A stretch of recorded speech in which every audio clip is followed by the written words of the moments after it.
Heriots, led by Graham Wilson, fielded key players of the calibre of Mark Teague and Colin Gowdy, while former Samoan international Lapita Palapoi was part of the same pack which won the Scottish Cup last season.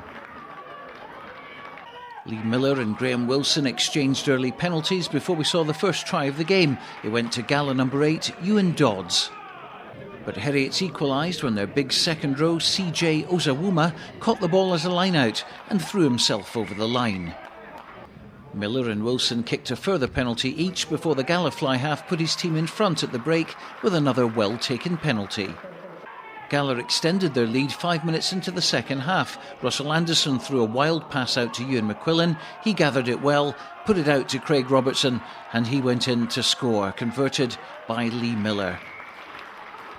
And on the hour, Ewan Dodds collected his second try, powering over to extend the Gala lead to 28 points to 11, with Miller goaling the extras.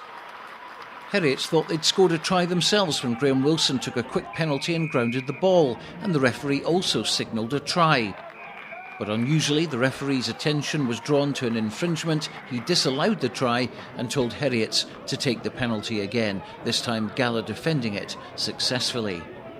With 12 minutes to go, Gala got the bonus point thanks to this well-worked try involving Ewan Dodds and scrum half George Graham. That wrapped the game up at 35-11 with another successful conversion from Lee Miller. But the final word went to Heriots, who moved the ball across the field, where it eventually got into the hands of Andy Scott, who came off the bench to touch down in the corner.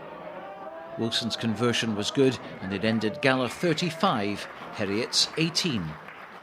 Yeah, I'm very, very happy. I think we got everything out of it what we expected. We got the bonus point, which you can't ask for anything more. But in terms of the performance, the first half 40 minutes, very disappointed. Thought the tackling was a bit poor. We were very one-dimensional, I think. We weren't dominant. We were very passive in the tackling. We were hitting them and then falling back rather than knocking them back. But we worked hard. You're always going to be rusty in the first game. We need to just continually keep building, and I think if you look back at what happened this time last season, we weren't as good as what we are starting now.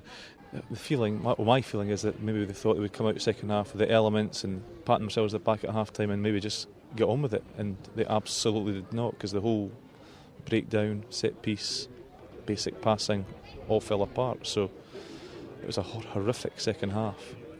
At the start of the game we would have taken any sort of win, and I suppose getting the 4 tries is just icing on the cake, so we'll take that into next week. We've got 2 massive training sessions and then we have to go up to Inbrackers, which is never an easy task, so there's not going to be any easy games this season, so we'll have to go into it with the same mindset and hopefully the same result will follow.